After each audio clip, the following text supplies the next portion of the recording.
네, 베드로서 2장 1절부터 11절 말씀 같이 한 절씩 교독하겠습니다. 제가 먼저 읽겠습니다. 그러나 백성 가운데 또한 거짓 선지자들이 일어났었나니 이와 같이 너희 중에도 거짓 선생들이 있으리라. 그들은 멸망하게 할 이단을 가만히 끌어들여 자기들을 사신 주를 부인하고 임박한 멸망을 스스로 취하는 자들이라. 여럿이 그들의 호색하는 것을 따르니 이로 말미암아 진리의 도가 비방을 받을 것이요 그들이 탐심으로써 지어낸 말을 가지고 너희로 이득을 삼으니 그들의 심판은 옛적부터 지체하지 아니하며 그들의 멸망은 잠들지 아니하느니라. 하나님의 범죄한 천사들을 용서하지 아니하시고 지옥에 던져 어두운 구덩이에 두어 심판 때까지 지키게 하셨으며 옛 세상을 용서하지 아니하시고 오직 의를 전파하는 노아와 그 일곱 식구를 보존하시고 경건하지 아니한 자들의 세상에 홍수를 내리셨으며 소돔과 고모라 성을 멸망 후세에 경건하지 아니할 자들에게 본을 삼으셨으며 무법한 자들의 음란한 행실로 말미암아 고통 당하는 의로운 롯을 건지셨으니 이는 이 의인이 그들 중에 거하며 날마다 저 불법한 행실을 보고 들으므로 그 의로운 심령이 상함이라. 주께서 경건한 자는 시험에서 건지실 줄 아시고 불의한 자는 형벌 아래에 두어 심판 날까지 지키시며 특별히 육체를 따라 더러운 정욕 가운데서 행하며 주관하는 이를 멸시하는 자들에게는 형벌할 줄 아시느니라.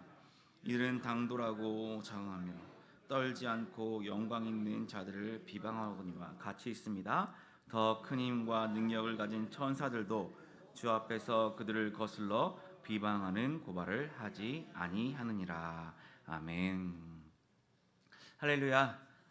오늘도 예배의 자리에 나오신 성도님들에게 하나님의 크신 사랑과 은혜가 가득하시길 소망합니다. 우리들이 좋아하는 드라마는 주인공이 죽거나 비극적으로 끝나는 이야기라기보다는 위기를 극복하고 끝끝내 승리하는 그런 이야기, 그런 스토리의 드라마를 참 좋아합니다. 요즘 영화를 보면요, 주인공을 과감하게 죽일 때도 있지만 아직도 많은 사람들은 그 영화의 결말이 행복해지길 원합니다. 지금 성경 이후에 가장 많이 읽히고 가장 많이 팔린 소설이 있는데요. 그것이 무엇인지 아시나요? 가장 많이 팔린 소설책? 해리포터라고 합니다. 해리포터 시리즈인데요. 80개의 언어로 번역되어서요. 5억 권이 팔렸대요. 5억 권. 작가는 이 책으로 어마어마한 돈을 벌었다고 합니다. 그런데 이 책이 완결될 때쯤에 그 결론에 대해서 소문이 나기 시작했어요. 주인공인 해리가 죽는다라는 거였죠. 그 소식을 들은 독자들이 작가에게 제발 해리를 죽이지 말라고 계속해서 압력을 넣었었습니다. 그런 적이 있었거든요. 그런데 정말로 그것 때문인지 몰라도 이 책의 결말에 해리포터는 죽지 않았습니다. 사람들이 원하는 결말이 만들어진 거죠. 일일 드라마 좀 많이 보시죠? 제가 요즘에 드라마를 잘 못 봐서 뭐가 있는지 잘 모르지만 일일 드라마의 게시판을 봐도 시청자들이 이것을 이렇게 해라, 저건 저렇게 해라, 이 사람은 이렇게 해라 라고 작가와 감독들에게 압력을 넣는다고 합니다. 자기들이 원하는 방향대로 그 내용을 바꾸기 쉽기 때문이죠. 그래서 어떤 드라마는 시청자의 반응을 보고 그것을 반영해서 드라마를 만들기도 한다고 해요. 쪽대본이라고 해서 매일매일 대본을 써가며 드라마를 만든다고 하죠. 왜 그렇게 할까요? 시청률이 잘 나오기 때문일 거예요. 이렇게 소설이나 텔레비전의 드라마조차 관객들이 요구하는 내용에 따라서 결론이 달라질 때가 있습니다. 그렇죠? 그러나 결코 결론이 변할 수 없는 드라마와 책이 있다면 하나님께서 기록하시고 연출하신 성경입니다. 성경에서 약속된 하나님의 말씀은 1.1획도 변함없이 성취가 되는 것이죠. 전 세계의 인구가 다 달라들어서 그 내용을 바꾸려고 하여도 점 하나도 바뀌지 않는다는 것입니다. 성경은 정확무오한 하나님의 말씀이기 때문입니다. 그런데 성경에서 말씀하고 있는 이 세상의 끝은 해피엔딩이 아닙니다. 마지막 때는 무엇이 찾아오나요? 마지막 때는 심판이 찾아오기 때문이죠. 어떻게 보면 성경 말씀의 마지막은 비극이라고 할 수도 있습니다. 심판이 오니까요. 그렇다면 왜 심판이 임하게 되는 것일까요? 왜 심판이 필요한 것일까요? 그것은 인간의 죄 때문이죠. 그 죄로 인해 하나님께서 진노를 하셨기 때문입니다. 그러면 그 죄는 무엇인가요? 도대체 인간이 어떤 죄를 지었나요? 우리가 지은 죄는 불순종의 죄입니다. 인간이 피조물의 지위를 떠나서 스스로 신이 되고자 한 것이 죄라는 것입니다. 하나님께서 이 세상을 만드신 것은 하나님의 영광을 위해 만드셨고, 하나님께서 사람을 만드신 목적도 하나님의 영광을 위해서 만드셨습니다. 그러나 첫사람 아담은 하나님의 영광을 드러내지 못하고 스스로 신이 되고자 하나님의 명령에 불순종하고 말았습니다. 그로 인해 이 세상은 죄악이 들어오게 되었고, 죄악이 다스리는 세상이 되어 버렸습니다. 즉 노아의 홍수 전과 후에 나타난 인간의 모습 그대로의 모습이 나타나게 되었다는 것입니다. 그 마음의 생각과 계획이 어려서부터 항상 악하다라고 말합니다. 악한 생각에서 잉태되어 나온 사람들은 죄악의 열매를 계속해서 이 세상에 쏟아내게 되는 것이죠. 이런 세상에 대해서 하나님께서는 심판하시는 것이 당연한 것입니다. 그래서 오늘 말씀을 보면요, 자기 지위를 떠난 천사들도 심판하시고 노아의 홍수와 소돔과 고모라 성을 심판하셨다라고 말씀하고 있는 것입니다. 그리고 장차 온 세상을 불로 심판하신다라고 말씀하시는 것이죠. 여러분, 이 심판의 말씀이 좋으신가요? 앞으로 심판이 내릴 것이라는 이 말씀이 여러분은 좋으신가요? 아니면 희망을 주고 가능성을 이야기하면서 하나님의 심판을 쏙 빼놓고 하나님의 사랑만 이야기하는 말씀을 좋아하시나요? 우리는 사랑의 메시지, 격려의 메시지, 결국 하나님께서 다 이루어 주신다는 말씀을 더 좋아합니다. 그것만이 하나님께서 우리에게 주시는 은혜라고 생각하며 살아가고 있는 것이죠.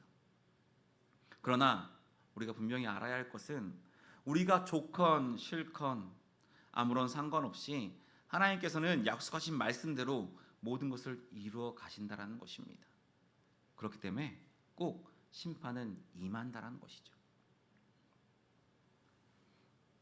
그래서 성도들은 과거에 있었던 일과 영원한 삶만은 믿는 것이 아니라 그 중간에 이루어질 심판까지도 믿는 자들이어야 합니다.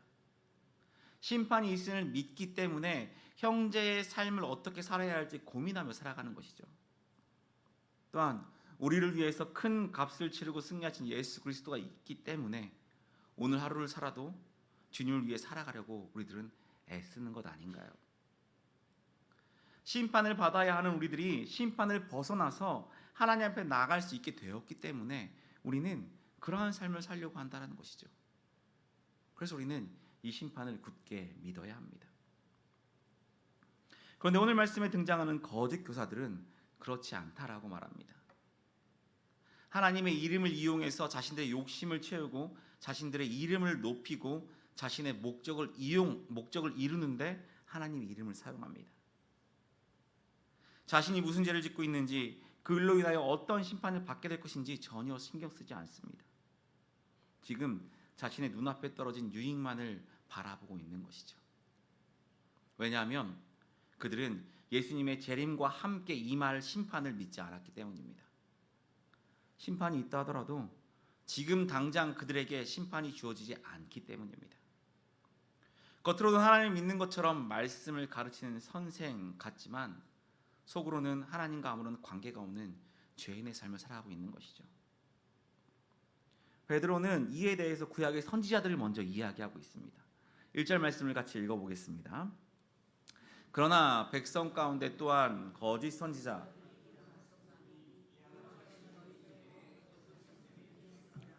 그들은 멸망하게 할 이단을 가만히 끌어들여 사신 주를 부인하고 임박한 멸망을 스스로 취하는 자들이라. 아멘.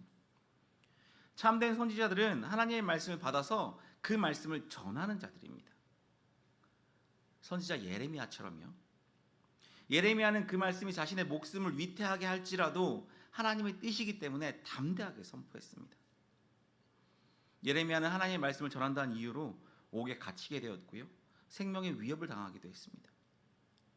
자신의 평안과 위로가 아닌 하나님의 뜻을 위해 살았던 사람이 바로 예레미야죠. 예루살렘의 멸망과 백성들의 고통을 전하는 그 예레미야의 마음이 어땠을까요? 성경에는 예레미야 애가라는 말씀이 기록되어 있잖아요. 그만큼 예레미야는 슬펐다라는 것입니다. 이스라엘의 멸망을 외치는 그의 마음은 그만큼 슬픈 마음이었다는 것입니다. 그러나 그것이 하나님의 뜻이기 때문에 슬픈 마음이 있지만 그 말씀을 전한 것이죠. 그러나 예레미야를 거짓 선지자로 몰아붙이고 그를 감옥에 갇히게 앞장섰던 선지자가 있습니다. 바스훌이라는 거짓 선지자인데요, 이 거짓 선지자들은 이스라엘이 멸망하지 않을 것이라고 말했습니다. 왕과 지도자들이 원하는 대로 거짓말을 꾸며내었습니다.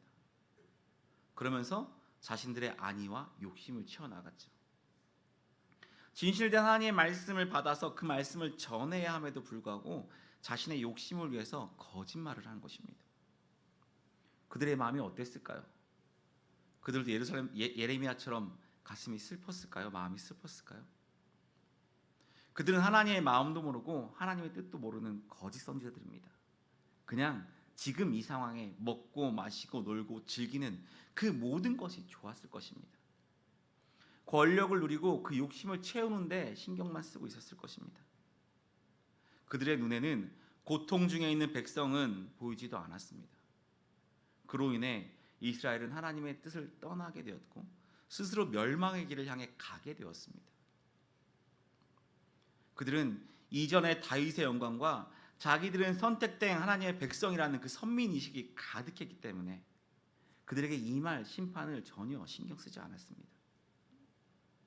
이렇게 거짓 선지자와 함께 할 때 성도들은 죄악의 길을 갈 수밖에 없는 것이죠. 베드로는 초대교회 안에 거짓 선지자와 같은 거짓 교사들이 있다라고 말하고 있습니다. 그들이 어떻게 교회 안에 들어왔는지 알 수 없지만 그들의 거짓 가르침은 성도들이 자기들을 피로 사신 주를 부인하게 만들었다라고 말합니다. 예수 그리스도를 부인하게 만들었다는 것이죠. 그리고 스스로를 멸망의 길로 가도록 이끌었습니다. 자신들과 같이 주님의 날에 임할 심판을 무시하고 오직 지금 오늘만을 누리는, 오늘의 평안과 쾌락만을 누리는 그런 자로 살아남게 만든 것이죠. 그런데 문제는 여기서 끝나는 게 아니죠. 2절 말씀을 읽어보도록 하겠습니다. 여럿이 그들의 호색하는 것을 따르니 이로 말미암아 진리의 도가 비방을 받을 것이요. 아멘.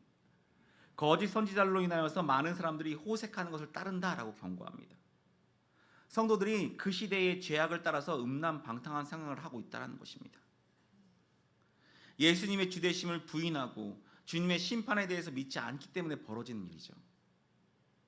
심판에 하나님이 계시는 걸 모르기 때문에, 하나님을 향한 경외함이 없기 때문에 이렇게 죄악된 길을 살아가는 것입니다. 요즘 뉴스 기사를 통해서 목사의 타락에 대한 소식을 접할 때 어떤 생각이 드시나요? 저는 그런 뉴스를 볼 때마다 이런 생각을 합니다. 하나님이 두렵지 않나? 성도님들은 그렇다 쳐도 목사인데 하나님 일을 하겠다고 그 길을 가면서 어떻게 저런 죄를 저지르며 살아가고 있지? 그러면서 어떻게 설교단 위에 서서 말씀을 전할 수 있을까? 라는 생각을 합니다. 그들도 단에 서서 이렇게 말할 겁니다. 하나님은 살아계십니다. 하나님이 함께 하십니다. 성령 충만해야 합니다. 라고 그들도 분명 외칠 것입니다.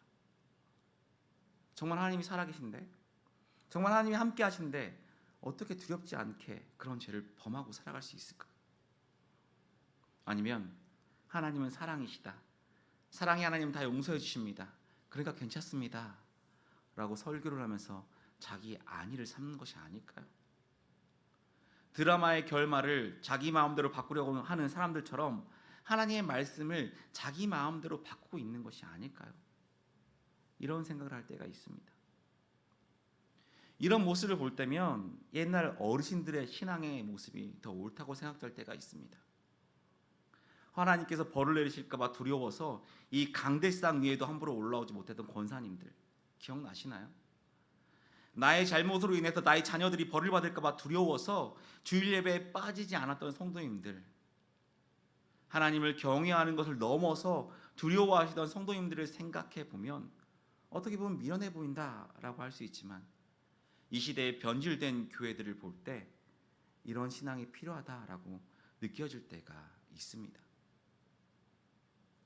마지막 때에 심판이 있다는 것을 믿는데, 마지막 때에 하나님 앞에 서서 하나님을 만나볼 것이라는 걸 아는데 그 안에서 뭐라고 말할지, 도대체 어떻게 말하려고 저러나 라는 생각을 할 때 그런 사람들은 믿음이 없는 것이죠. 심판을 믿고 하나님을 경외하는 마음이 있다면 죄에서 멀어지려고 애쓸 수밖에 없는 것이고, 죄를 지었더라도 하나님 앞에 나와서 눈물로 회개할 수밖에 없는 것입니다. 그리고 2절 말씀을 다시 보면요, 또 이렇게 말하고 있습니다. 그로 인하여 진리의 도가 비방을 받을 것이라고 말하고 있습니다. 하나님의 이름과 교회가 세상으로부터 비방을 받게 된다는 것이죠. 잘못된 신앙으로 말미암아 삶이 망가진 성도와 교회는 세상에서 욕을 먹고 진리의 도, 곧 복음과 하나님을 따르는 삶이 비방받는 결말을 초래하게 된다는 것입니다. 요즘 세대처럼요. 요즘 인터넷과 유튜브를 보면 교회가 얼마나 비방받는지를 볼 수가 있습니다. 성도들이 세상을 향하여 축복의 통로가 되고 제사장이 되어서 하나님과 세상을 연결해주는 역할을 잘 감당해야 하는데 그 역할을 잃어버린 것이죠. 그리고 하나님의 이름에 먹칠을 하는 일들이 일어나게 되는 것입니다. 사람들로부터 좋지 않은 평가를 받는 사람이 아무리 복음을 전한다 해도 복음은 받아들일 수가 없습니다. 성도들의 삶의 모습과 진리에서 벗어난 행동들이 단순히 나만의 문제가 아니라는 것입니다. 그 문제들이 교회를 흔들고 하나님의 영광을 가로막는 결과가 된다는 것입니다. 이것이 바로 우리가 지은 불순종의 죄입니다. 하나님의 길을 따라 살지 않는 것, 자신을 위해서 자신의 목적을 위해서 살아가는 것, 성경은 이런 사람에게 주어지는 것이 멸망뿐이다 라고 분명 말씀하고 있습니다. 3절 말씀을 보시면 읽어보도록 하겠습니다. 그들이 탐심으로써 지어낸 말을 가지고 너희로 이득을 삼으니 그들의 심판은 옛적부터 지체하지 아니하며 그들의 멸망은 잠들지 아니하느니라.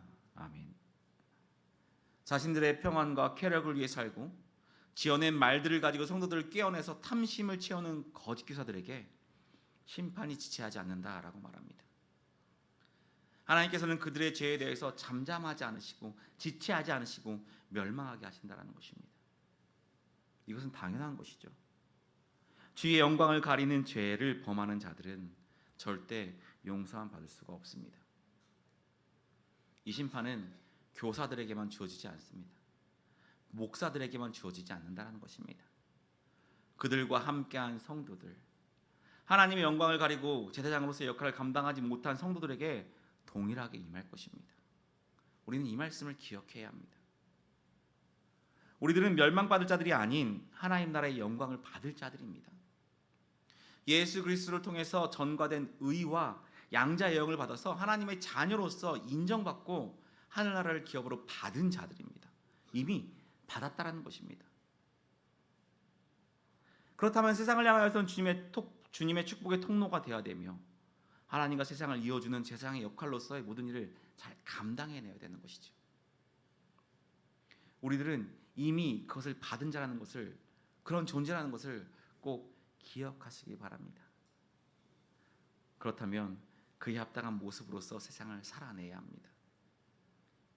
이전에 우리가 받은 하나님의 은혜와 마지막 때에 우리에게 임할 영원한 삶만을 바라보며 잠깐 누리는 이 세상에서 쾌락과 평안을 위해 사는 것이 아니라 우리의 주인 되신 주님을 굳게 붙드시길 바랍니다. 그래서 심판의 때를 기다리며 주님의 이름을 높여드리는 삶을 살아가는 삶이 되시길 바랍니다. 이후의 말씀에 베드로는 하나님의 심판에 대해서 예를 들어서 설명해 주고 있거든요.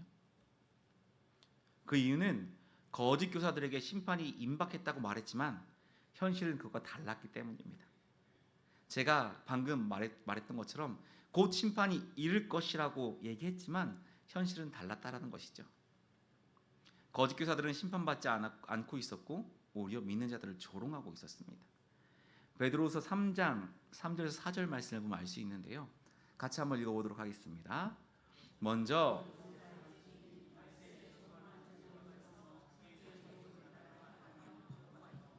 이르되 주께서 강림하신다는 약속이 어디 있느냐?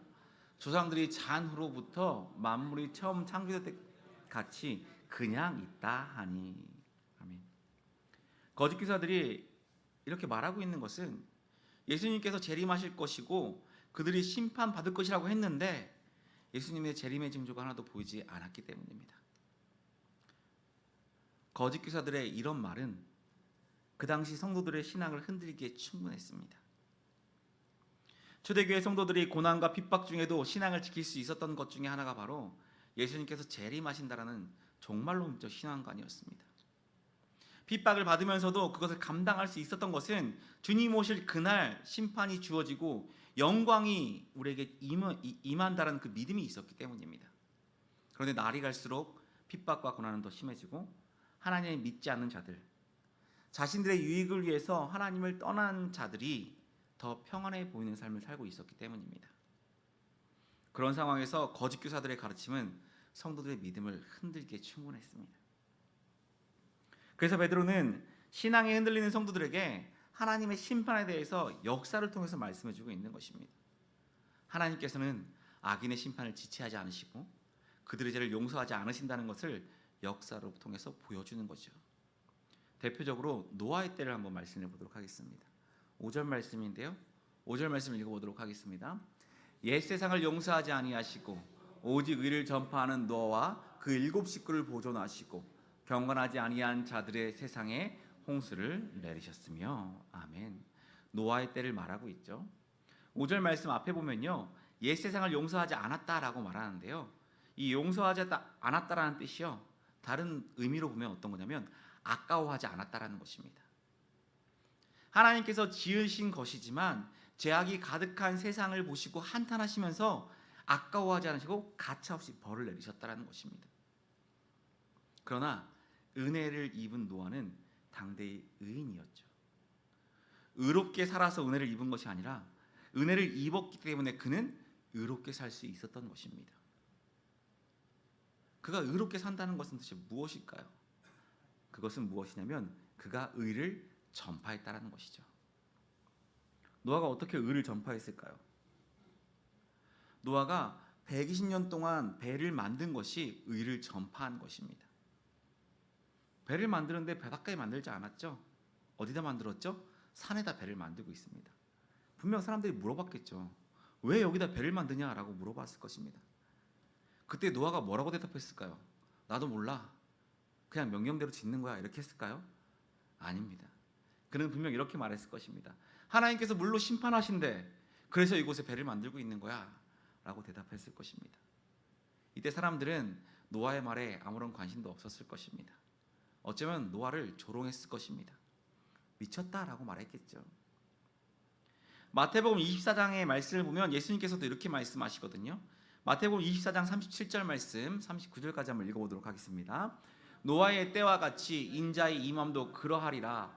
홍수전에 노아가 방주에 돌아가던 날까지 사람들이 먹고 마시고 장가들고 시집가고 있으면서 홍수가 나서 그들을 다 멸하기까지 깨닫지 못하였으니 인자의 임함도 이와 같으리라. 아멘.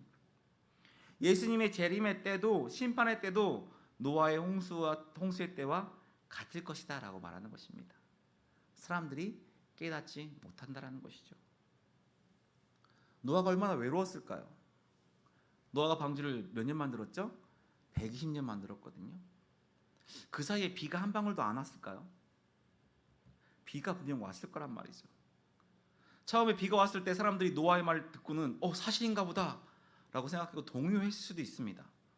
그런데 어떻게 돼요? 비가 그치고 나서 사람들은 노아를 비웃었을 것입니다. 그리고 더욱더 비방했을 것입니다.